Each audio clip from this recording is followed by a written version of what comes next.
imagine that this LSU season would have started like this. Hey, go Tigers, baby, go Tigers! And it all has to do with two graduate transfers who the Tigers took a chance on.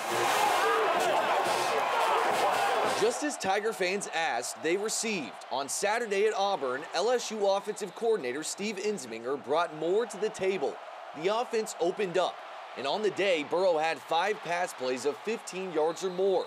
They ran quick passing game and used screens to get their athletes in space. And to cap off their opening drive, they even used running back Clyde Edwards-Helaire in short yardage and goal line situations. Number 22, Clyde Edwards-Helaire. For the LSU touchdown. The defense set the table for LSU. On the second play from scrimmage, Tiger safety Grant Delpit landed an interception, and then Edwards-Helaire cashed in on the offensive side to put the Tigers on the board with a 7-0 lead. The start for the LSU offense couldn't have been much better, and halfway through the second quarter, they built a 10-0 lead with this 33-yarder from Cole Tracy. But that's when Auburn decided to wake up. Auburn quarterback Jarrett Stidham led them to 21 straight points on 3 straight drives. And suddenly, LSU was down 11 with their backs against the wall. Once Auburn took a 21-10 second half lead, the next 4 LSU offensive drives went punt, field goal, punt, punt. But the LSU defense continued to give the purple and gold a chance. With roughly 8.5 minutes left to go, LSU quarterback Joe Burrow made his most clutch connection of the game with wide receiver Derek Dillon.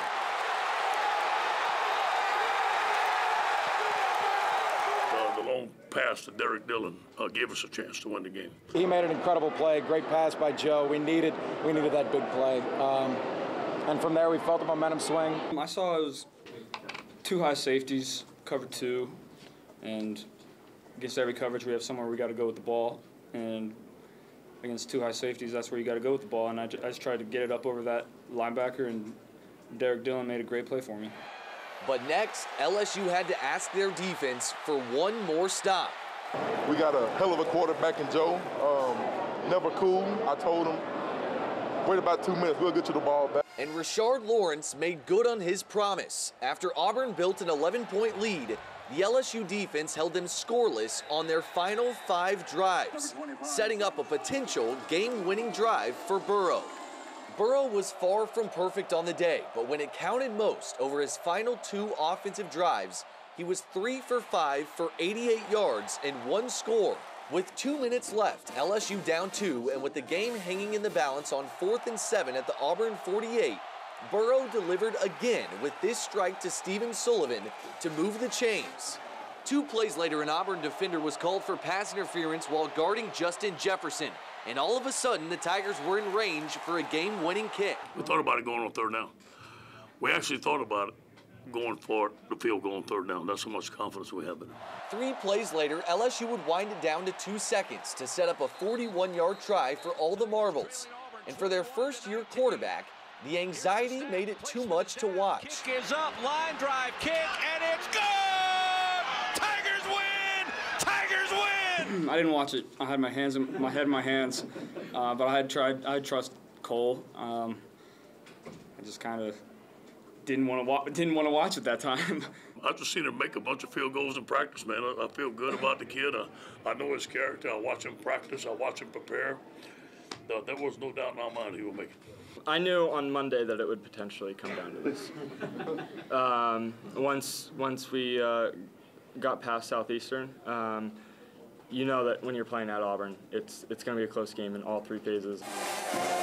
LSU learned a lot about themselves on Saturday, but most notably, the state of Louisiana learned more about the 2 grad transfers they know the least about. And the clutch play from that man right there. Burrow, Tracy, Ogeron, and this entire LSU football team showed gumption and resolve in a hostile environment. This team seems to thrive on others' doubt, and maybe it's because they all have something in common. Tracy is a former D2 kicker, making every moment count in his final year of eligibility. Burrow, a backup quarterback who was good, but not good enough for Ohio State.